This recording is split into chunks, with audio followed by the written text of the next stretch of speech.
En manchette aujourd'hui, la MRC de Dautré honore ses pompiers. Bonjour à tous et bienvenue à votre bulletin d'information sur les ondes de CTRB, votre télévision locale et régionale. Alain Bellumeur au pupitre en ce 8 juin. Ça s'est déroulé hier soir au Centre culturel Jean-Pierre Ferland, c'est à Saint-Norbert. Donc, hier soir, le Service de sécurité incendie, le SSI, de la municipalité régionale de Comté, la MRC de Dautré, a honoré 36 membres de son équipe en leur remettant des barrettes et des médailles de pompiers pour services distingués, ainsi que des diplômes pour les formations complétées avec succès. Les pompières et les pompiers du SSI ont reçu une certification de réussite dans l'une ou plusieurs formations spécifiques.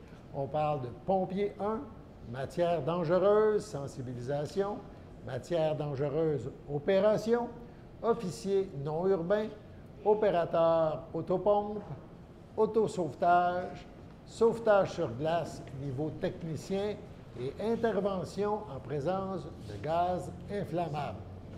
La liste des pompiers félicités, la voici. La caserne 10 à Mandeville, Jonathan Comtois, Stéphane Yann Gopolen. Caserne 20, c'est Saint-Gabriel, Anthony Chevalier, Carlos Oz, Dominique Paradis, Francis Gravel-Vadnet, Frédéric Cyr, Joël Desroches, Mégui Labbé, Marc Labranche, Mario Coulombe, Maxime Lapierre et Sébastien Gravel. Caserne 30, c'est Saint-Norbert, Amélie Croussette. Caserne 40, la caserne 30, Saint-Norbert. Caserne 40, Sainte-Élisabeth, Marc-André Houle, médaille pour service distingué de 20 ans. Caserne 60, Saint-Barthélemy, ont été honorés Alexandre Normandin, Carole Attotte. La caserne 90, celle de Berthierville, Bruno Brissette, première barrette pour service distingué de 30 ans.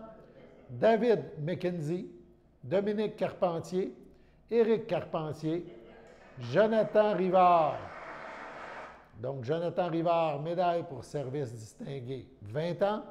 Marc Soulière, Maxime Poirier, Maxime Roy, Pascal Labrec, Patrick Guévremont, Steve Valois, opérateur autopompe et médaille pour service distingué de 20 ans. Caserne 80, Lanoret. André Blais, première barrette pour service distingué de 30 ans. René Carpentier, officier 1 et médaille pour service distingué de 20 ans. Sylvain McKenzie, médaille pour service distingué de 20 ans.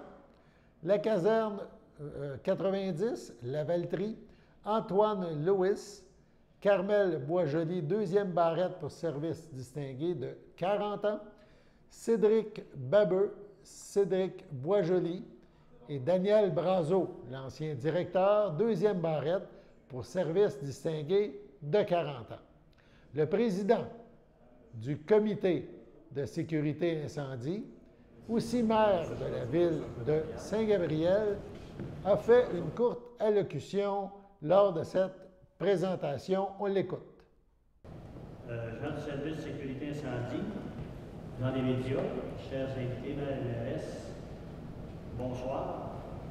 Avant de débuter, j'aimerais remercier les membres du comité de sécurité incendie pour la confiance accordée pour la présidence du service. Donc, soyez assurés que je vais travailler très fort à continuer l'œuvre qui est déjà en marche. Je voudrais souligner aussi un membre qui a été longtemps avec le comité au service de sécurité incendie, M. Yves Morin, qui nous a quittés dernièrement. Donc, je suis convaincu qu'il se rejoint à moi pour la suite des choses. Alors, je suis très fier d'être parmi vous ce soir afin de pouvoir enfin souligner les efforts considérables de plusieurs employés œuvrant pour la MRC Dautré. Les personnes qui recevront une gratification sous peu sont des pompières et des pompiers compétents et remplis de volonté. Lorsque nous parlons de pompiers, plusieurs mots me viennent en tête. courage, détermination, dévouement, bravo et j'en passe. Ces qualificatifs font de vous des acteurs de premier plan dans notre milieu. Des acteurs qui, par leur attitude, ont un impact concret sur ce que nous avons de plus cher, la vie. En pensant à l'efficacité et au professionnalisme dont vous faites preuve, j'ai pleinement confiance en la sécurité des citoyens. Avant de conclure, soulignons la patience remarquable de vos conjointes et de vos conjoints. Plusieurs formations ont eu lieu les fins de semaine et le soir. On vous remercie sincèrement de votre compréhension. La relève et le déploiement des compétences sont au cœur des préoccupations de notre service d'incendie. En tant que maire, je vous assure que, sincèrement, que le sentiment de sécurité de nos citoyens est de grande priorité. Sur ce, félicitations à celles et ceux qui seront honorés ce soir. Et je vous souhaite une très belle soirée. Merci beaucoup.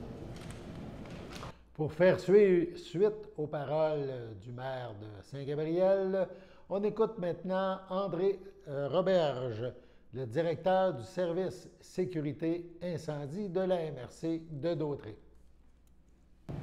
Bonsoir tout le monde. Je suis content de vous voir ici ce soir. C'est le fun de voir des gens en aussi grand nombre. Ça fait longtemps qu'on attendait cette soirée-là de remise de diplôme. Je veux dire merci à tout le monde d'être présent. Bonjour tout le monde, bonjour M. le Président, Mesdames et Messieurs les élus, membres de l'État-major, pompiers et pompières présents ce soir. Mais je veux souligner la présence de Daniel, M. Daniel Brazo. Parce que la plupart des gens qui reçoivent un diplôme ce soir, c'était Daniel qui était le directeur au moment que ces gens-là ont fait la formation. Et je trouvais ça important que Daniel soit là à la remise de diplôme de ces gens-là. En 2020, avant la pandémie, Daniel nous avait avisé, on était dû pour faire une remise de diplôme. Malheureusement, il y a eu une pandémie. Il y a quasiment des diplômes qui ont pu dépoussiérer pour les remettre. Il y en a qui ont quand même quelques années.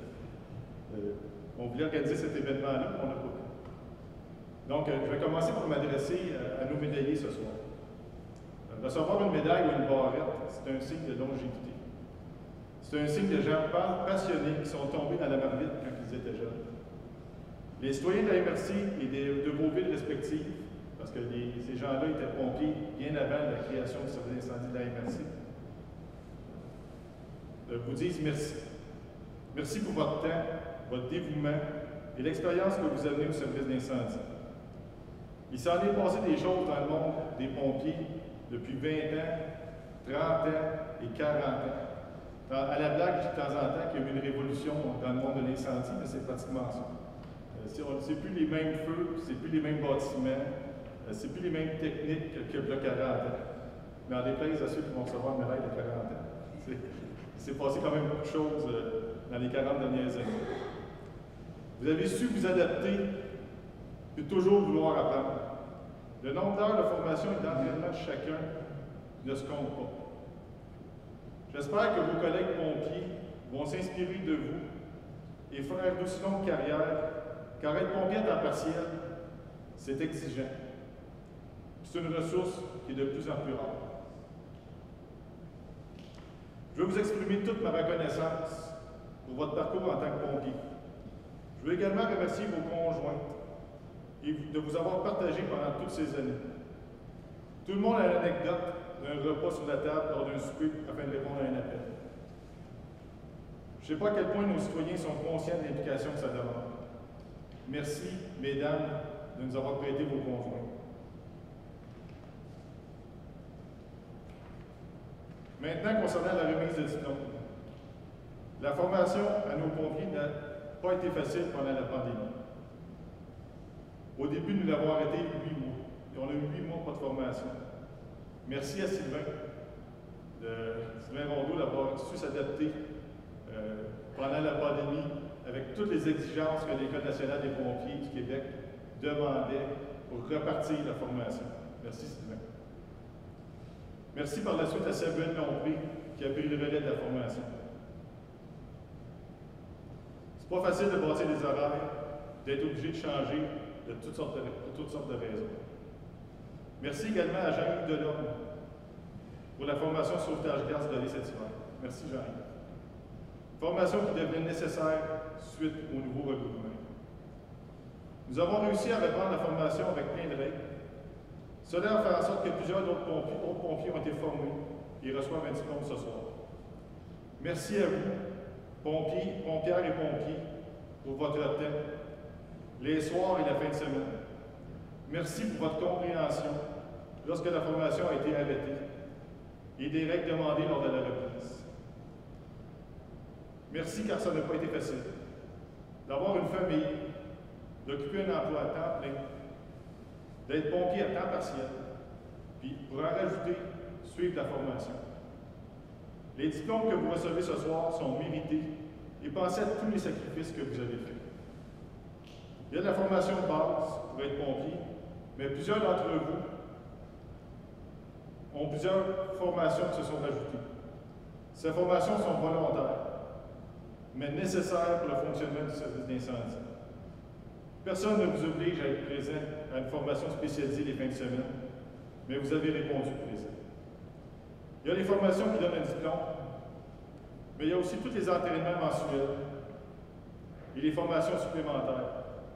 Par exemple, cet hiver, tous nos officiers ont reçu la formation d'officier en gestion en santé et sécurité au travail, donnée par le Collège Montmorency.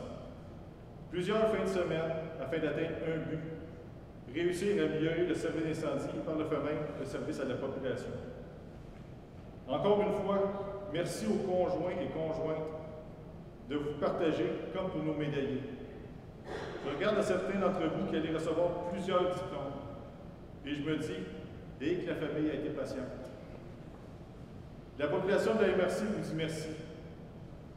Pour les jeunes pompiers, regardez nos médaillés et inspirez-vous d'eux. Je vous souhaite d'aussi longue carrière et de continuer à vous spécialiser. Il va encore avoir des formations et mon souhait, c'est que vous soyez toujours présents à celle-ci. Profitez de ce moment, c'est votre récompense. Merci. Sur ce, allons à la pause. Le samedi matin, dès 9h30, nos téléspectateurs sont invités au Super Bingo télévisé diffusé de nos studios de Berthierville. Depuis maintenant une vingtaine d'années, plusieurs adeptes de la télévision régionale se sont partagés un montant de 600 $ disponible chaque semaine lors de cette joute de bingo télévisé. Un animateur et 3 bénévoles se succèdent à la caméra dans le but de vous faire passer une petite heure agréable et payante le samedi matin. On peut se procurer les cartes de jeu chez les dépositaires autorisés participants, c'est-à-dire à Berthierville, le dépanneur Formule 1 rue Gilles Villeneuve, le marché IGA Extra sur la rue Gabrielle Brissette, le marché Métro rue Notre-Dame, la pharmacie Proxime rue Frontenac, le garage Pétroté sur la rue Gilles Villeneuve et à Saint-Ignace-de-Loyola, le marché Aldo rang Saint-Michel, le dépanneur Le Magasin Esso sur le chemin de la Traverse. C'est un rendez-vous tous les samedis matins à 9h30 sur les ondes de CTRB, votre télévision régionale et communautaire.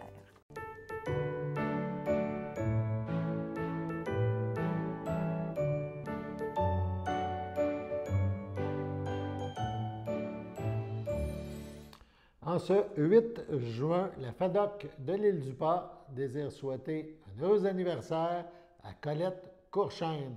C'est votre anniversaire aujourd'hui, 8 juin. Toute l'équipe de CTRB se joint à moi et vous souhaite bonne fête.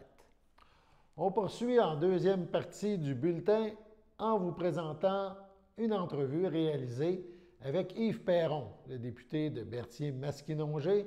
Cette entrevue fait suite à sa récente mission au Ghana, en Afrique, avec d'autres représentants du Canada. On écoute et on regarde cet extrait nous raconter la raison et le pourquoi de cette visite au Ghana. Je suis en compagnie de Yves Perron et la semaine dernière, au début juin, plus exactement, vous êtes allé au Ghana. C'était pas pour aller visiter, tu n'avais pas décidé de faire un safari. C'était vraiment, c'était vraiment pour faire des rencontres internationales. C'était quoi vraiment l'objectif de cette mission? Ouais. En fait, c'était une délégation parlementaire. Moi, c'était ma première expérience parce que depuis que je suis élu, on a été pas mal dans la COVID tout le temps. C'est une délégation parlementaire qui était envoyée au Ghana, donc c'est un pays d'Afrique de l'Ouest, à l'occasion de l'Assemblée annuelle de la Banque de développement africain. Donc, on était un député conservateur, 2 sénateurs et moi. On était une délégation de 4 personnes. Puis on est allé rencontrer différents groupes civils et parlementaires. Beaucoup des parlementaires, donc effectivement, c'était pas pour visiter. D'ailleurs, il y avait une journée sur les 8 qui était prévue pour faire un peu de visite. Et comme notre avion a été retardé pendant 24 heures à Londres, on n'a pas fait la visite. Alors, on est allé à Accra seulement, qui est la capitale. Et puis, donc, on a assisté, c'est ça, à la cérémonie d'ouverture de la Banque de développement africain. C'était quand même assez impressionnant. Il y avait 7 présidentes de pays qui étaient présents pour cet événement-là. Ensuite, on a rencontré différents groupes de parlementaires. L'Association Amitié Ghana-Canada, mais aussi le Comité des affaires étrangères, le Comité des affaires gouvernementales et des finances. Donc, on a discuté d'un paquet de sujets techniques. On a rencontré aussi le Comité des droits de la femme, parce qu'il y a une loi là-bas qui tarde. Vous savez que dans certains pays, les droits de l'homme, c'est moins évident. Pas pour porter de jugement, mais cette loi-là tarde depuis une dizaine d'années. On a rencontré justement des groupes de femmes qui poussaient là-dessus. Fait que ça nous a permis de poser des questions. Devrait être adopté assez bientôt. On a discuté aussi de sujets un peu plus délicats. Le Ghana travaille actuellement sur une loi interdisant l'homosexualité de façon plus sévère. Donc, évidemment, on n'est pas à la même place du tout. Et on a abordé avec délicatesse, je vous dirais, ces sujets-là. Particulièrement avec la ministre des Affaires étrangères. C'est des rencontres qui sont très enrichissantes. Ça nous permet de voir aussi comment le parlementarisme là-bas fonctionne. C'est un pays du Commonwealth, mais qui n'ont plus de reine. Donc, il y a une étape de plus de fait dans ce sens-là, puis nous, on a plusieurs autres étapes dans d'autres sens, mais c'est la rencontre des peuples, dans le fond. C'est un pays dont la langue officielle est l'anglais. Donc, j'ai pratiqué mon anglais pas pire pendant une semaine de temps avec l'accent africain. Des fois, j'étais fatigué en fin de journée. Mais c'est des gens très chaleureux, c'était super agréable. On a été bien reçus aussi par le Haut Commissariat là-bas. Et ça a été vraiment une belle expérience. J'ai croisé le ministre de l'Environnement dans une soirée avec des groupes environnementaux dans les premières journées. Oui, c'est ça, vous parlez. Mais justement, la question, est-ce que ça crée un choc, une coupure? Vous me parlez des projets de loi, des choses que vous discutiez, comme tu dis, diplomatiquement, ou faire part de votre vision. Mais est-ce que on ressort de ces entrevues-là, de ces rencontres-là, en disant oui, on a fait avancer une démocratie, ou tu as l'impression qu'ils écoutent ton discours, ils disent oui, mais qu'ils vont continuer dans le sens qu'ils ont décidé? Écoute, je te dirais c'est un peu des deux. En même temps, il faudrait être bien prétentieux pour dire qu'on s'en va là 3-4 jours et on change leur monde. C'est surtout un échange un peu culturel. C'est d'établir des contacts aussi. Établir des contacts avec des gens. On a rencontré le secrétaire général qui est en train de négocier l'accord de libre-échange interafricain. Ça, c'est quelque chose qui m'intéresse beaucoup. Moi, vous savez que ma formation est en économie et que je défends ici le secteur de la gestion de l'offre de façon assez importante. Et d'ailleurs, on devrait bientôt déposer notre nouveau projet de loi là-dessus. J'ai bien hâte et ça m'a permis d'aborder le sujet, entre autres, avec les pays africains, avec le secrétaire général de l'entente de libre-échange. Qu'est-ce qu'ils se gardent? Et eux, ils se gardent 3 % de produits qui vont être libres, qui vont pouvoir protéger. À mon sens, c'est pas beaucoup. Je suis très en faveur du libre-échange, mais 3 % ça me semble peu. Mais bon, c'est de voir ces différenciations-là, puis de se parler. Aussi, évidemment, on a abordé les questions de sécurité. Vous savez qu'il y a eu 3 coups d'État dans les pays voisins du Ghana dans les derniers mois. Le Ghana, c'est la place la plus sécuritaire, quoique on nous demande de faire très attention pendant qu'on se trouve sur le territoire, mais c'est un endroit où on estime le Ghana comme étant la porte d'entrée de l'Afrique pour les pays occidentaux, parce que c'est quelque chose de stable. Mais quand même, il y en est question parce que les frontières, entre autres au nord avec le Burkina Faso, qui lui a subi un coup d'État, c'est très poreux comme frontière. Donc les gens passent d'un bord et de l'autre sans montrer leur passeport, si vous me permettez l'expression. Donc il y a ces enjeux-là aussi qui sont bien d'actualité. Évidemment, la crise avec l'Ukraine, vous savez que l'Ukraine est un gros producteur de grains. Et c'est dans les pays africains que ça va paraître, ça va faire le plus mal. Et d'ailleurs, les politiciens travaillent actuellement avec la Banque de développement africain, c'est un des plus principaux axes de développement de la Banque de développement africain, de nourrir l'Afrique, mais de cesser d'être dépendant d'une aide étrangère, et que si aide étrangère il y a, elle soit en fonction de les rendre plus autonomes là-dedans. Donc, je ne me souviens pas précisément du pourcentage, mais c'est stupéfait, je crois que c'est 8%. 8% de l'aide internationale qui est attribuée à l'agriculture directe seulement, c'est pas beaucoup. Alors, c'est bien beau envoyer des poches de riz, là, mais il faut aussi penser à long terme. Oui. Et de développement. Puis c'est pas parce que l'Afrique n'a pas de potentiel, bien au contraire. D'ailleurs, il y a beaucoup de projets énergétiques, des panneaux solaires dans le Sahel. Il y a beaucoup de projets qui sont intéressants. Il y a, bon, bien sûr, ils font encore aussi des projets d'exploitation de gaz naturel là, pour la transition, quoique ce ne soit pas l'idéal. Mais il y a un dynamisme important, puis je pense que la richesse de l'Afrique va s'exprimer dans les prochains mois, dans les prochaines années. Et il y a un partenariat qu'on peut avoir là, qu'on peut faire partie de ça aussi. Moi, c'est ça. Parce que là, tu me parles de l'Afrique et des pays d'avenir, c'est peut-être là que la jeunesse est la plus importante. Les jeunes vont être vraiment dans ce sens. Est-ce que vous avez... En même temps, il y a un exode de population important aussi. Donc, c'est des enjeux, là. C'est des enjeux, mais il y a un partenariat à faire là, clairement. Et moi, je pense que le Québec peut se positionner. D'ailleurs, l'avantage d'être un député du Bloc québécois au fédéral, parfois les gens disent, ben oui, mais vous êtes indépendantiste, qu'est-ce que vous faites au fédéral? Ben, on défend les intérêts du Québec, on fait la promotion de notre monde, mais deux, ça nous donne aussi une tribune sur l'international, et moi, je peux parler du Québec aux gens que je rencontre là-bas. Puis je leur explique notre projet aussi d'indépendance nationale pour le Québec. Ça crée des ponts pour l'avenir. Vous allez me dire, oh oui, mais là, il faut pas c'est croire, mais bien. en même temps, c'est petit pas par petit pas qu'on établit des contacts et qu'on rencontre les gens. Voilà. Allons maintenant à la pause.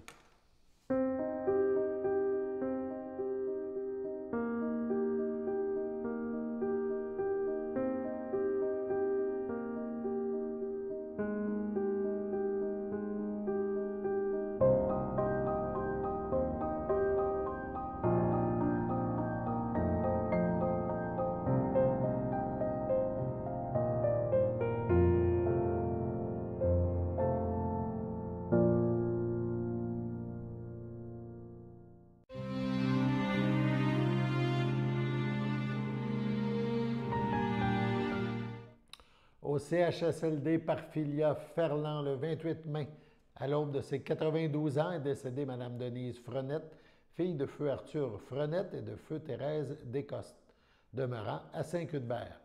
Elle laisse dans le deuil sa belle-fille, Linda Poirier, ses petits-enfants, sa sœur et ses frères, ainsi que plusieurs autres parents et amis.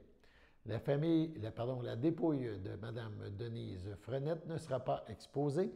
Une cérémonie aura lieu à une date ultérieure. Au CHDL, Saint-Charles-Borromée, le 28 avril, à 75 ans, est décédé M. Pierre Chevalier, époux de Ghislaine Paquin, demeurant à Saint-Ignace de Loyola. Il laisse dans le deuil, outre son épouse, son fils Olivier Chevalier, son petit-fils Joshua Dutrampe, Sarah-Anne Moisan, ses sœurs, ses belles-sœurs et beaux-frères, Lucette Chevalier, Robert Joly, Diane Chevalier, Luc Clément, Paul-Yvon Paquin, Lina Plante, Louise Paquin, Vital Bergeron, Monique Paquin, Luc Dupuis, Denis Paquin, Linda Bellemare, Claude Paquin, sa filleule Nancy Bergeron, ainsi que plusieurs neveux, nièces, autres parents et amis. La famille vous accueillera samedi le 11 juin, dès midi, au complexe funéraire F. Thériault à Berthierville, 741 rue Notre-Dame. Suivra une liturgie à la chapelle du complexe à 14h30. M. Chevalier sera inhumé au cimetière de Saint-Ignace de Loyola. Au CHDL de Saint-Charles-Borromée, cette fois le 17 mai, à 69 ans, est décédée Mme Ginette Laforêt, fille de feu Josépha Laforêt et de Marie-Anna Cournoyer, demeurant à Berthierville. Elle laisse dans le deuil son fils Rémi Bacon, Marie-Lise Lavoie, ses 2 petits-enfants, Charlie et Émile Bacon, ses sœurs et ses beaux-frères, Claire Laforêt, feu Normand Robillard, son conjoint Normand Richard, Francine Laforêt, René Darvaux, son ami Jean-Pierre Rivet, ainsi que plusieurs neveux, nièces, autres parents et amis. La famille vous accueillera samedi le 18 juin dès 13h en l'église Sainte-Geneviève de Berthier. Suivront les funérailles à 14h. Madame Ginette Laforêt sera inhumée au cimetière de Saint-Ignace de Loyola. Au CHSLD Alphonse Rondeau de Lanoret, le 1er juin, à 83 ans est décédée Mme Janine Picard, épouse de feu Silvio Labrec, demeurant à La Velleterie. Lui a précédé son fils Raymond, elle laisse dans le deuil ses enfants. Richard Labrec, José Rondeau, Serge Labrec, Rachel Rousseau, Ginette Labrec, Michel Thibault, Sylvie Labrec, Régent Poirier. Ses petits-enfants Marc-André, Andréane, Sabrina, Cédric, Robin, Marc-Antoine et Sofiane. Ses arrière-petits-enfants Édouard, Elliot, Laurent, Thomas et Arthur, ainsi que plusieurs neveux, nièces, autres parents et amis. La famille vous accueillera samedi le 18 juin dès 13h en l'église de Saint-Sulpice. Suivront les funérailles à 14h. Madame Janine Picard-Labrec sera inhumée au cimetière de la Velleterie. Sur ce, passons à la météo.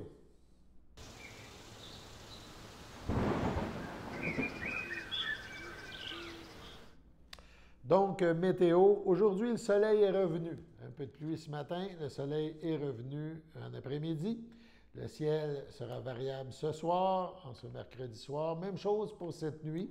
On prévoit 13 degrés pour la nuit.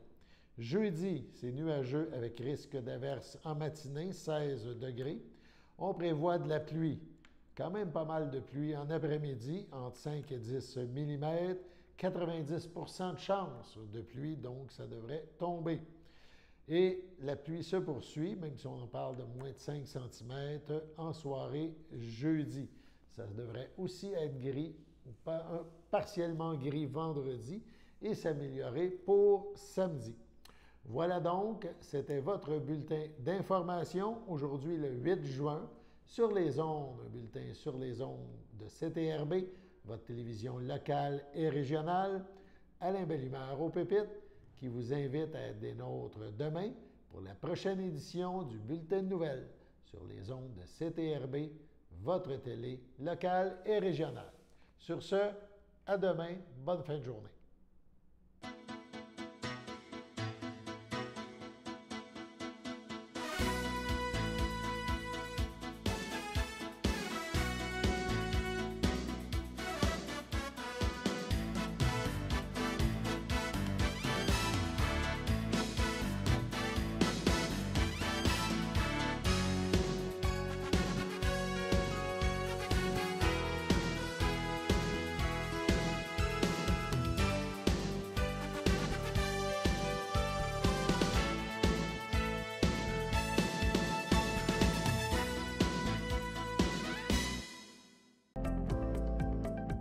Les télévisions communautaires autonomes du Québec, ce sont les télévisions les plus importantes parce qu'elles sont proches de la communauté. On veut encourager des gens qui parlent de ce qui nous intéresse, mais aussi qui participent au développement local.